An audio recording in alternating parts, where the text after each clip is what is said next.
When you think about real estate investments, you probably think about one or two kind of specific things.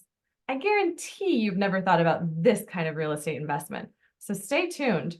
Welcome to another episode of The Good, Bad, and Ugly of Business. I'm your host, Catryn Becker. On this podcast, we talk about all different kinds of things because we're curious people and we want to know. So we invite successful business owners and entrepreneurs to this podcast so they can talk to us about what's created the success that they have in their life. And we talk about the failures because much more is learned from failures than from successes. A smart person might learn from their mistakes, but a genius learns from the mistakes of others. So come on in and let's meet our guest today. His name is Kevin Bupp. He is the founder of Sunrise Capital Investments, and he is going to tell us about some really, really interesting things with real estate that you've never thought about. So Kevin, welcome to the show. Yeah, thanks for having me. I'm excited to be here today. Do you think we've had enough intrigue in this intro to get I people's I curiosity would piqued? I would think so. I mean, I was intrigued enough when I first heard about it. So, and I've been in real estate for 20 plus years. So I think you did a good job. You're like, oh, what is it? Well, so let's That's not keep right. them hanging. Tell us a little bit more about what you do and what makes it so interesting and different from other real estate investors. Yeah, sure, absolutely. So there's actually two. I know we're going to talk about one of the verticals, but there's two different verticals or two different aspects of our business today. Two different investment vehicles is the better way to put it. One of them being manufactured housing communities, so that's one part of our business. But the other one, the more unique one, even is parking. So parking lots and parking garages and very strategic locations. Across the country. So that's those are the two things that we spend all of our time with, and both are fairly nichey, but parking lots definitely. Again, it's one of those things we chatted about, we joked about that we've all parked somewhere, we paid to park somewhere. We knew that someone owns it, that someone's making money off of it, but never really went any further than that. But ultimately, I did about 7 years ago and decided that we were going to add it to our company and one of our verticals, and have grown to love it quite a bit over the years. So. With Well, that, we own parking. it's such an interesting thought because I think that, we're not necessarily a cash-based society much anymore. And how often have we been driving somewhere and we know we're going to have to park for whatever the event or concert or festival, whatever it is. And it's like, oh, shoot, does anyone have cash? And you're like looking at all the places in the purse and like the nooks and crannies of the car, like who's got cash? Who's got cash? So I know from some of the other episodes that you've done on your podcast that you host, which is a phenomenal podcast, that you talk about the antiquatedness of parking lots and how part of the investment opportunity is really upgrading it and modernizing it. Mm-hmm. Talk a little bit about that process, please. Yeah, that's right. I mean, you made a good point saying, we've all, driven to maybe an event and got to a parking lot after probably driving around aimlessly for an hour trying to find somewhere to park and found one and then, realized that we actually don't have cash on us, right? And so that's actually one of the big opportunities in the space is I happen to have cash in my wallet right now, but I rarely ever have cash in my wallet. I mean, I just rely upon cards. And I think a lot of the American public does the same thing. I think it's only going to continue going in that direction. And so, if a lot only accepted cash, then I might not be able to park there. I'm going to have to go somewhere else. And so that back in the day, it was a cash business. I mean, a lot of parking lot owners, lots of them are mom and pop. That's one of the opportunities there as well. A lot of it's a very fragmented industry, very, very few large institutional ownership groups are in the parking space. When you think of, institutional, like companies that are maybe trading on Wall Street, like most of what they own is going to be in like the core markets like New York, Manhattan, Chicago, Miami, Boston, San Francisco, Portland. You continue naming those major metropolitan areas. But even with that, there's still a lot of private ownership, even in those respective cities, especially when you start getting to like the secondary cities and the tertiary cities. Mm-hmm. Lots of fragmented ownership, lots of mom and pops that just happen to own one or two parking lots or parking garages in a marketplace. And so, aside from that, there's also municipalities that own parking, right? But like generally speaking, when we look at the mom and pop ownership structure, a lot of them have owned it for so long, and a lot of them have very, very little to no basis in it, so they don't own any money. They've owned it for generations. operations, it just became an ATM machine for them. So they haven't done a great job of implementing technology. They haven't done a great job of ensuring that their lot attendant isn't putting half the money in his pocket, right? They're not really tracking how many cars are coming and going. They're not tracking like all the local events that are happening. They're not, tracking supply and demand cycles, like ebbs and flows of like traffic patterns and all those things where you can adjust pricing. And all that is related back to technology. It's a very advanced space. There's lots of software companies in our industry, and so we look for those inefficiently run assets that just they're not priced right. They haven't kept up with the market. The technology is older, just not even existent. Um, on top of that, there's a lot of parking assets that we come across that are owned by these older families that they just haven't put money back into it. They've taken all the money out, but they actually haven't put it back in. And so you got crumbling asphalt parking lots. You've got parking garages that they haven't sealed the concrete in a long time. So you park in there and all of a sudden you walk out and your car's got like white spots on it from like Mm. calcium deposits dripping on it. I mean, it's quite often that we run across this stuff. And so to us, we see opportunity there. If it's a really well located asset in a phenomenal market in what we like to call as an irreplaceable location, Mm. we can fix all those other aspects and we can find a lot of opportunity, a lot of money, monetary gain by fixing all those broken things. And so that's what really attracted us to the asset class. It's very similar. Like that's kind of the same thing that attracted us to manufactured housing many years back. It's kind of the same thing. It was very fragmented. Lots of mom and pop owners, groups or mom and pops that have owned for many decades, 40, 50 years sometimes. And like, they hadn't kept up with market rates. They haven't, kept up with general inflation, even on just keeping rents high enough to make up for increases in taxes and insurance expenses. They haven't fixed water line breaks or water line leaks underneath the earth where like, it's just, they're, spilling out $100,000 plus a year of excess expenses that can easily be repaired. Just things like that they just lose sight of over time. And again, we see opportunity in that. And it's so beautiful to see it in opportunity because, trailer parks don't have a great reputation. That there's definitely a certain image that comes to mind when we Hmm. think about those. And I know it's coming a long way and, having them as manufactured homes. They've got a great rebrand happening. But what sort of first drew you into that space to begin with? Manufactured housing, is that the Yes. question? What Drew was Yeah. saying? Yeah, so I've owned many different types of real estate. Backing up. So I've been a full time investor since I was 20 years old. I bought my first single family investment property. I'm 45 now, so I've been at it quite some time. And along the way, before we started buying manufactured housing, I've owned hundreds of single family rental properties. I've owned hundreds of apartment units in apartment complexes. I've owned other types of commercial real estate, and I've always really circled back to housing, right? Like it's one of our necessities. We need a roof over our head, right? And so, Yeah. like there's a massive need for a roof over your head.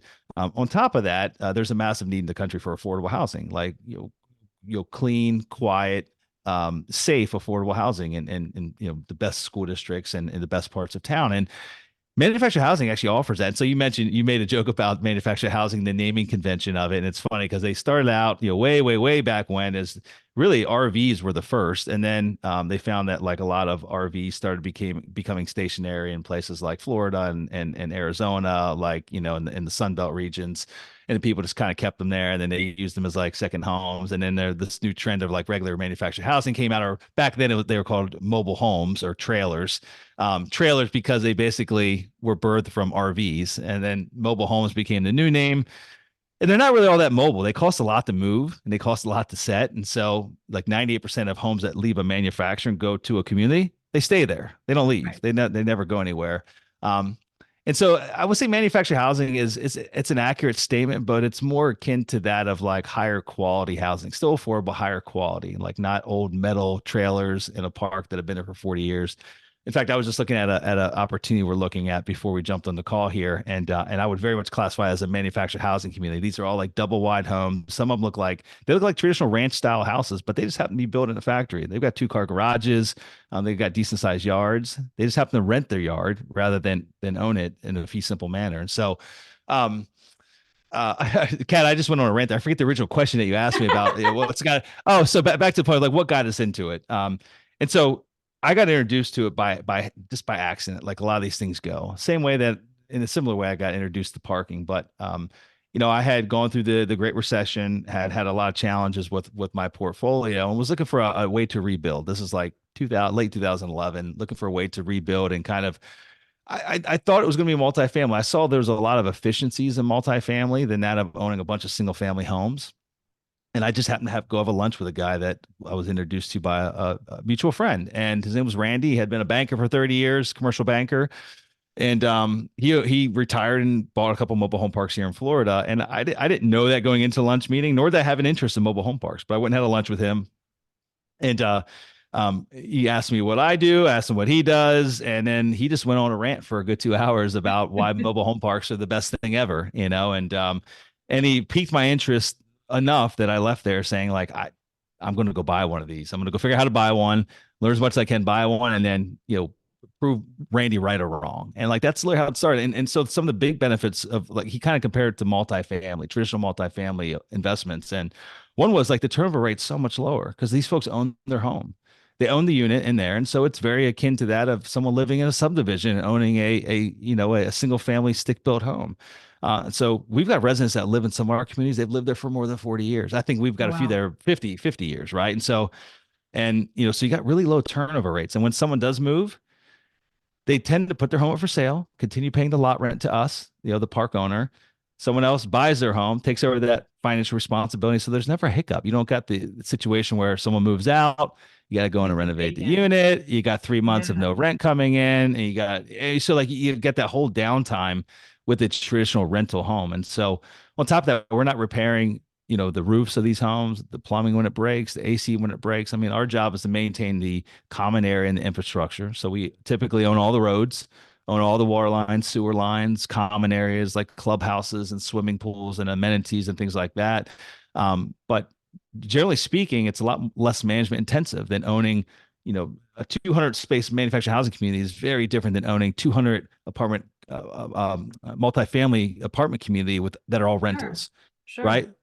There's things breaking all day long in those 200 rentals, and there's things breaking in the regular homes, But it's not the your manufacturing, responsibility. but it's not my responsibility, right? We're Yeah. not getting called about it. And so amongst many other things, it's just some of the big benefits that will really attract us to the space and what drove us there. And lastly, affordable housing is a major need in this country. I mean, everyone knows that it's a problem. And if you don't, you've at least heard it on the news, probably a dozen plus times. Mobile homes literally are. I mean, they got a bad rep, but gosh, I mean, the quality standards today, they use the same material as stick built homes. It's just built in the factory. It's built in the controlled environment, but Well, it's literally the same materials now that are made that are using a stick built home, what's and they're really a fraction of the interesting cost. What's really interesting about that is the home that I'm in now, was a custom built home. And when we were dealing with the builder, they were saying, we're moving to this Modular, probably. modular home Yeah. building, like that's how your home is going to be built. And so we were kind of hesitant about it, but I'm here in Houston, like with the rain and stuff that we get and all of the crazy weather, it was like, oh, building in a factory might not actually be so bad. It's faster, it's cheaper. I mean, you got a controlled environment. In fact, most manufactured home builders also make a modular version of the same floor plan. It's just they're slightly different building standards.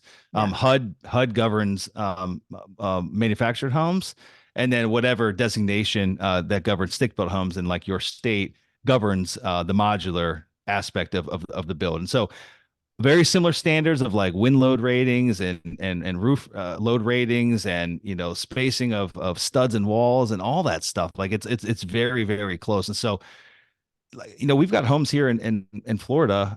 We just ordered some new homes in the last year that got delivered, and they're all hurricane rated. They all got hurricane impact windows. Like they're strapped. They meet code. They're strapped down. They can withstand 140-mile-an-hour winds. It's crazy. So Yeah. anyway, but the point of being affordable is that like you can pick any community that we own, and we've got them in the Northeast, Southeast, and Midwest. We're in 14 different states. You can pick any market where we own a community, and I guarantee that I can get you into a unit for about 30% less than what you can get into a comparable size, call it a B plus class apartment community. So maybe not brand new high end, all the high end finish apartment community, but like something that's good, families living there, good school district, good Right. location, but maybe it's 15, 20 years old. I can get you into a mobile home of probably better quality than that. It's new on the inside, better fit and finishes, your own yard, no shared walls, That's no one big above you difference. for Yeah. 30% less. And I guarantee that across the board. Like we are literally, that's kind of how we build our pricing model. Like we're always 25 to 30% less than that of comparable size B class apartment complex, and we always like to be in good schools. So like we got that going for us. We're still in the good school districts, and we give people the opportunity to have their own home and have more space for a cheaper cost. So, and if you can't afford that, there's truly nowhere else in that respect the marketplace that you can live for the same size. Like it is the most affordable option, but by far it's not the lowest quality option. In fact, it's much higher than that. I'll put it up against any new build apartments. In fact, most of the new build apartments are kind of builder grade stuff anyway. Like it's probably the same quality stuff that we're using in our brand new mobile homes. So Right. with Well, that, and my there's rant's over. well, there's something really nice, like just as humanizing, to be able to own and afford your own home and to be able to have Absolutely.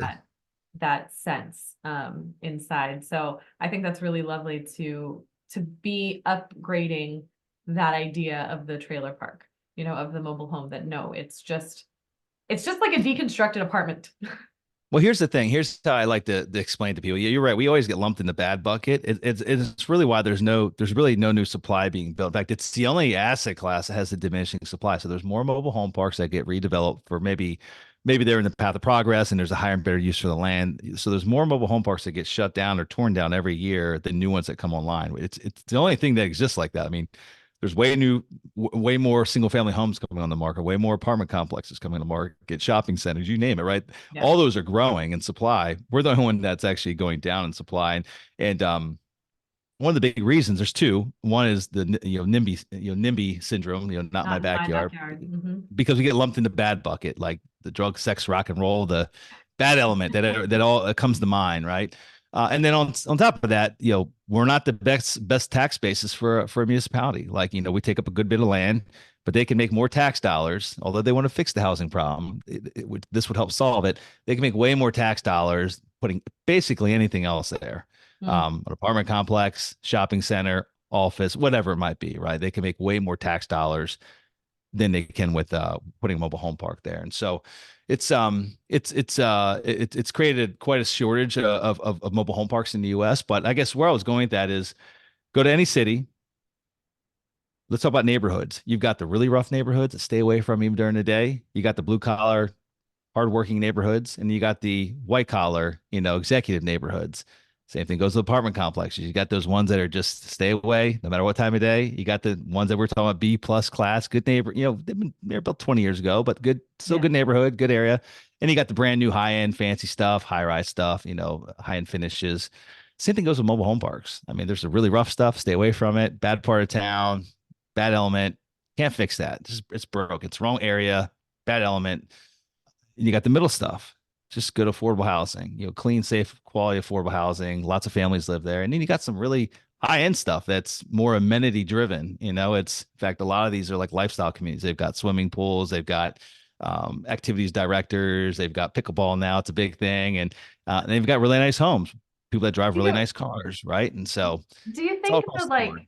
the tiny home craze has some effect in elevating the mobile home I community? don't think so. It's just a different business. And in fact, first and foremost, like the typical tiny home doesn't fall into the same regulatory standards as mobile homes. And so tiny homes, they're all 300, they're all less than 400 square feet because then they fall outside of the HUD Mhm. building code. And so they're all 399 or smaller. That's why a lot of them are like tall and they have lofts and all that. And so most of them, they have to go to an RV park. They have to go into a park that's zoned for RV. You can't actually put a tiny home into a mobile home park. And so in Really? most RV parks or campgrounds, they tend to be like more in tourist driven locations or up in the mountains, right? Like some type of destination more Yeah. so than just like good quality affordable housing in a densely populated area. Like that's not Okay. often where you might find an RV park. And so I think it's its own unique subset of folks that are attracted to that. I don't think there's a lot of I don't think it's a mass scale that can downsize from 2,000 square feet and then cram themselves into 400 square feet for a long extended period of time. I think there's a lot of folks that maybe intend to, and they go down that road and they think it's really neat and cool and it's trendy and like I'd love to live with less. And then they realize that like either I love this, which is probably the minority, or they're like, Not for this has been me. fun for 2 years. This was good 2 years. I have good experiences, good memories, but like I need a little bit more space, you know. So we're Yeah. gonna maybe not go back to 2000, but maybe we need like 1,000, you know. So our friends don't have to sleep outside in the tent when they come visit us. So again, Well, it's an interesting craze, and but on top of that, I didn't mean to interrupt you. They're also very expensive. Like the trendy ones we see on like HGTV, like price per ridiculous. foot, it's not affordable housing. I mean, these things like on average, I mean, they're selling. I mean, 400 square feet, and like they're over $100,000. I mean, that's Crazy. insanity, absolutely insanity. So like, it does not fall in the affordable housing realm at all. I I'm so glad we could wrap that part of it up and make sure that people have a clear distinction in their mind about the two. But what's really coming across is just how passionate you are about this. And I realize you've been doing this for 25 years, but has this passion grown as you've been in it, or was it something that you were always interested in? In manufactured housing or just like investing in general. Well, I it seems guess. like, I mean, the passion I was really picking up on was in the affordable part of it, Yeah, of about yeah. having homes for people. I think it's really so number one, a lot of communities we purchase, I like fixing things that are broken. And you can't fix a location. Like so you can't just go buy something in a bad market where people are moving out, where there's no jobs, people can't get employment. Like you can't fix that. But if you give me a property that's been mismanaged and it's in a good part of town, it's got good schools, because even folks that make $10 an hour, they want to send their kids to good schools, right? It just is what it is. And so I like taking things like that are somewhat blighted and have been mismanaged for a long time. Because like number one, you find there's still really good folks that live there and they've just dealt with it. They've put up with the crap for however many 10, 20, 25, 30 years. And a lot of them have stories about what it used to be, right? Like it used to be so nice and our roads didn't have potholes in them. And, I didn't have these they used to do background checks, and I got these fools living to either side of me that like I don't let my kid out and play in the yard, like all that kind of stuff. Gosh. That the stories we hear, and it's fun to be able to fix that. It's fun to be able to actually fix that aspect of it, make people proud of their community again, and then offer a really high quality product for a very affordable price. I know it's just something that's like there's definitely a feel good aspect to that, and I don't know another niche that would allow one to do that, especially given just the sheer inflation that's happened over the last couple of years with COVID. I mean, it is so expensive. I don't do a lot of shopping in our family.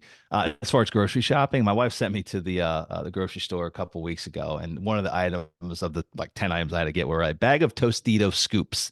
The chips that are shaped like a little scoop. And in my mind, I just don't pay attention to like those things. And in my mind, like a bag like that, I recalled it being like $3 or $4, and it was $7.99.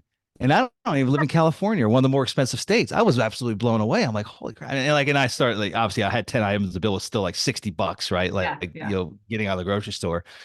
And so like being able to actually afford and it hits the lower, the lower income demographic, obviously a lot heavier, right? Because they're still buying the same stuff and their dollar doesn't necessarily go as far. And Right. being able to give them like the housing's the piece. Everyone needs that. Like let me take that burden off your plate and give you something that's quality. It's gonna, keep you warm, keep you cool in the summer, keep you warm in the winter, keep you cool in the summer, keep you dry when it rains, allow you to raise your family, have some great memories with your family, not share common walls with in an apartment complex, be able to pull your cars right out front, have friends over, have picnics in the yard, and do that at a very affordable rate. I think that's pretty cool. So. That's really cool. It's really cool. So what, as we're kind of wrapping up the interview here, um, you know, you didn't know that parking lots was going to become a thing until you found out about it. So is there anything else like that you think is coming that's super niche like this, or is it just there's just no way to tell until it's in your lap? Yeah, I mean, so I just for clarity, so like in our business, we only focus on two things. We don't like to go outside of our lane. We like to like just really do what we're really good at, and we become really good at mobile home parks and parking. But outside of that, on a personal level, like I there's a lot of other types of real estate I have personal capital and with maybe other groups that kind of do what we do, but they specialize in a different area. And so like I think I don't know if there's a secret like or like another like niche that people just haven't yet discovered. Maybe I'm sure there probably is, but I think there's plenty of money to make. I think the opportunity is still very strong, like owning self-storage facilities, even though you see Mhm. them going up everywhere, and but it's a booming industry. Assisted living facilities, so for the aging population, it's massive right now, and it's like literally over the next 20 years, like we need more assisted living facilities to support the aging population.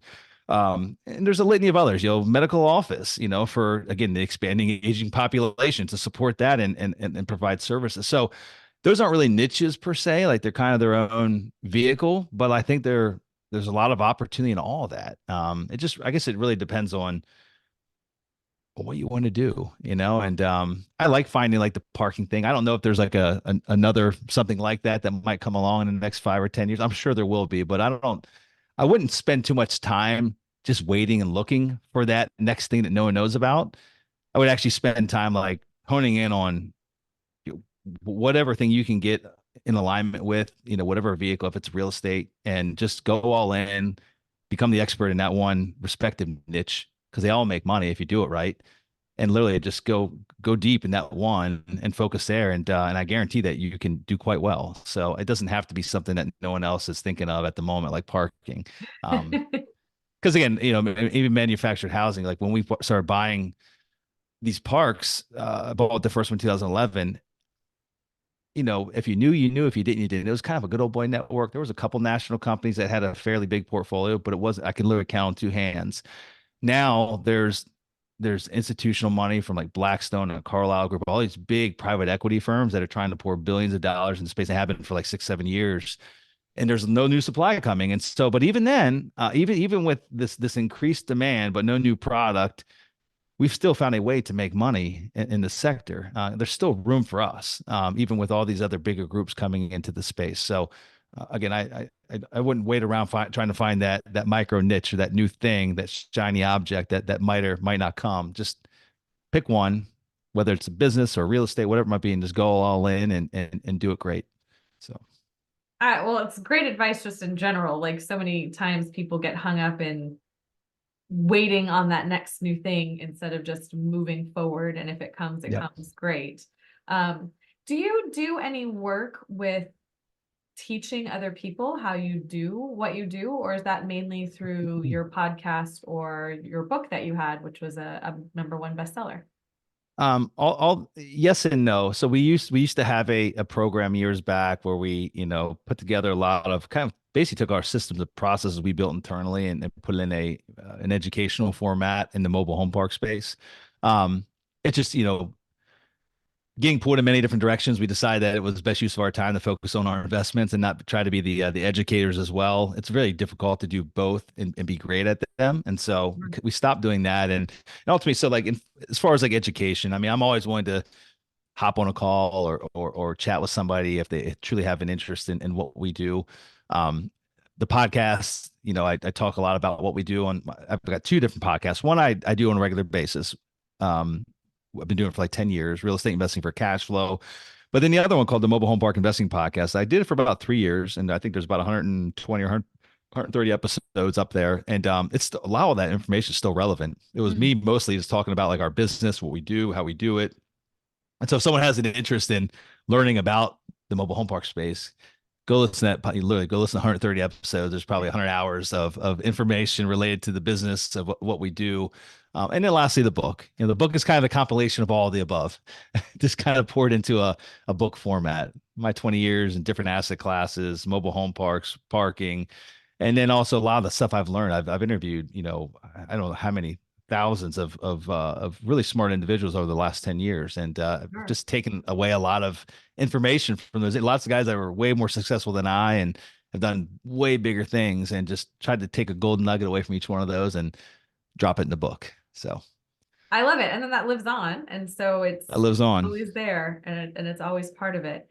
So if someone hears this podcast and thinks, oh man, Kevin is where it's at, I want to learn more. How do I work with him? How can the people work with you? Yeah, so if you want to reach out through our company website, you can learn a little more what we do there. We do bring in outside capital from high net worth individuals and investors, partners of ours. You can go to investwithsunrise.com. You can learn more. We've got a lot of case studies up there of deals that we've gone full cycle on. We've got deals that we currently own today. We share a lot of. We're very transparent. Like we have like appraisals on the website of deals that we bought. We kind of have the business plan of what we're doing with this particular property, and so if anything else, it's an educational website where you can learn quite a bit about the industry and what it is we do.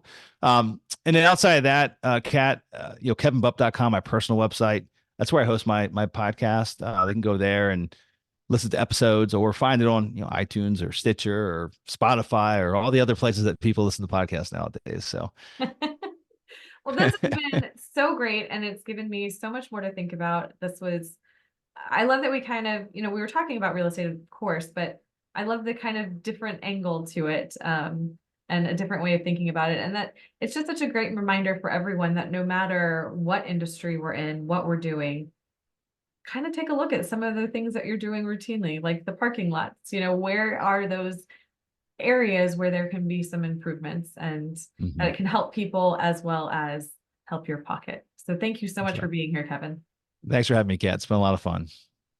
I've had fun. Listeners, I hope you have fun too. I know you have. I know you've enjoyed this episode. Please make sure to like this episode, share it with your friends. If you haven't subscribed yet, please do that so you don't miss any other episodes like this with so much great information and knowledge and those elusive golden nuggets. Until next time, everyone, have a great day.